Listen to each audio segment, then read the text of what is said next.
Hi friends, welcome to Pavan stories. నేను మీ Pavan Kumar Pentu. Suspense thriller the diary of కాశ్మీర్కు స్వాగతం. కథనంలోకి వెళ్ళిపోదాం. అలా 25 స్థావరాలు అన్నిటినీ చూయించి ప్రతి చోట ఉద్వేగమైన ప్రసంగాలు వినిపించిన ఆ పొడుగాటి వ్యక్తి ఆ పిల్లల వైపు చూస్తూ అడిగాడు, ఇక మీరు సిద్ధమేనా ఆజాదీ కాశ్మీర్ కోసం ప్రాణం త్యాగం చేయడానికి అంటూ వాళ్ళ కళ్ళలోకి చూశాడు అతను. పిల్లలంతా ఆ ఉద్వేగంతో ఉండడం వల్ల ఒక్కసారిగా మేం సిద్ధమే అంటూ గట్టిగా అరిచారు. భీమాన్ అడిగాడు, ఇంతకీ మీ పేరేంటి అని.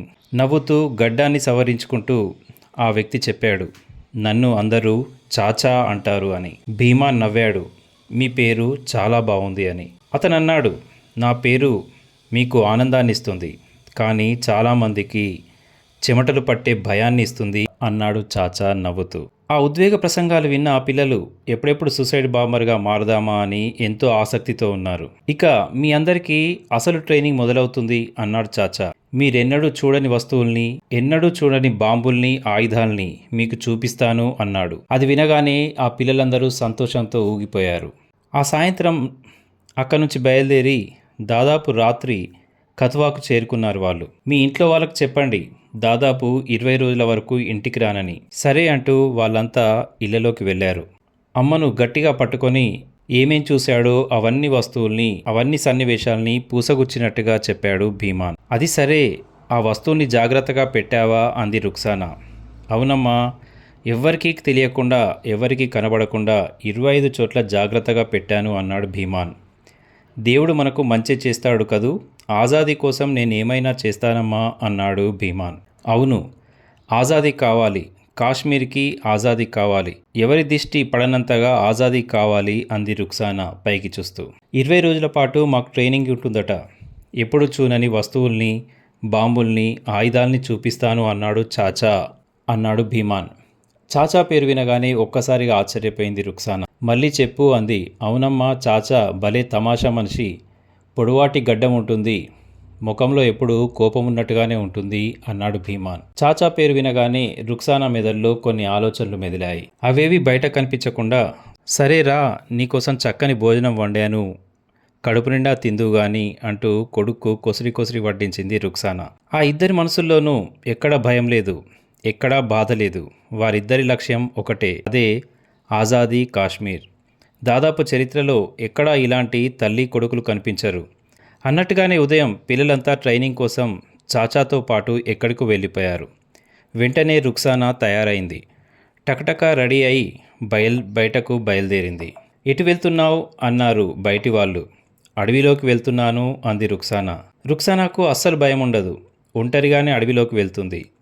ఆవిడ అడవిలోకి వెళ్తుంది అంటే పక్కనున్న వాళ్ళందరికీ చాలా సంతోషం.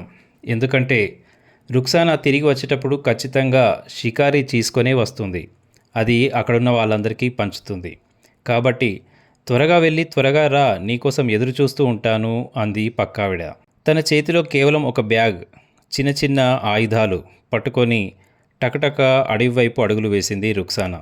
అడవి చేరేంత వరకు మామూలుగానే ఉన్న రుక్సానా ఒక్కసారి అడవిలోకి వెళ్ళగానే మాత్రం ఏదో పనిని తొందరగా చేయాలన్నంత వేగంతో అడుగులు వేస్తోంది. ఎక్కడా ఆగకుండా దాదాపు పరిగెత్తినట్టుగానే ఎవరికీ కనిపించకుండా చెట్ల పొదల నుంచి మాయమైపోయింది. మిట్ట మధ్యాహ్నం అయ్యేసరికి కొండ పైభాగానికి చేరింది. అక్కడికి చేరుకోగానే త్వరగా ఒక 4-5 ఉచ్చుల్ని ఏర్పాటు చేసేసింది. ఆ ఉచ్చులు అలా ఉండగానే ఇంకాస్త పైకి వెళ్ళి తన బ్యాగును ఓపెన్ చేసింది. విడివిడిగా ఉన్న వస్తువులన్నింటినీ కలిపి ఒక మిషన్ని తయారు చేసేసింది. అందులో తను రాయాల్సిన అంశాల్ని, చెప్పాల్సిన విషయాల్ని టకటకా చెప్పేసేస్తూ ఉండగానే బయట ఉచ్చులో కొన్ని జంతువులు పడ్డాయి. వాటి అరుపులు వినిపించాయి. వెంటనే తన పనిని ముగించుకొని మళ్ళీ ఆ వస్తువుల్ని విడిచేసి బ్యాగులో సర్దేసుకొని పరిగెత్తింది రుక్సానా. ఆ అరుపులు ఎవరికీ వినిపించకుండా వేగంగా పరిగెత్తి వాటి గుండెల్లో పొడిచి వాటిని చంపేసింది. చకచక అక్కడ పడ్డ షికారీల్ని కట్టెలకు లాఘవంగా కట్టేసి తన బ్యాగును భుజాన వేసుకొని తిరిగి ఇంటివైపుగా బయలుదేరింది రుక్సానా. తిరిగి వచ్చేటప్పుడు ఆమె మొహంలో ఎలాంటి తొందరపాటు లేదు. చాలా నిదానంగా, హాయిగా, గమ్మత్తుగా ఇంటివైపు వచ్చేసింది రుక్సానా. తన కోసం ఎదురు చూస్తూ బయటే కూర్చున్నారు పక్క ఇళ్ళ వాళ్ళు. తను ఇంటికి రాగానే, ఇదిగో తీసుకోండి, భాగాలుగా చేసి నాకు కూడా కాస్త ఇవ్వండి అంటూ వాళ్ళకు అందించి ఇంట్లోకి వెళ్ళి ఆ బ్యాగును ఎవరికి కనిపించకుండా ఓ మూలగా దాచేసింది రుక్సానా. ఇక్కడ రుక్మిణి, కిరణ్లు ఆ డైరీ కోసం రుక్సానాను ఆమెకు తెలియకుండానే అనుసరించారు. ఆమె అడవిలోకి వెళ్ళడం, అడవిలో మాయమవడం వరకు తనతో పాటే ఉన్నారు. కానీ అంత దట్టమైన అడవిలో ఆమె ఎటు వెళ్ళిందో తెలియకపోవడం వల్ల తిరిగి అలసిపోయి తిరిగి ఆమె ఇంటికే వస్తుందని ఇంటివైపే కాపు కాశారు. రుక్సానా అడవిలోకి వెళ్ళేటప్పుడు, అడవిలోకి వెళ్ళిన తర్వాత తిరిగి ఇంటికి వచ్చేటప్పుడు ఈ 3 సమయాల్లో రుక్సానాలోని భావోద్వేగాలను రుక్మిణి ఓ కంట కనిపెట్టింది. రుక్మిణితో పాటు కిరణ్ కూడా ఒప్పుకున్నాడు ఇక్కడ ఏదో జరగబోతోందని. తర్వాత ఏమైందనేది మిగతా భాగంలో చూద్దాం. వింటూనే ఉండండి suspense thriller the diary of Kashmir. తప్పకుండా నచ్చితే చిన్న కామెంట్ పెట్టేయండి. త్వరలో మిగతా భాగంతో కలుద్దాం. నేను మీ పవన్ కుమార్ పెంటు. ధన్యవాదాలు.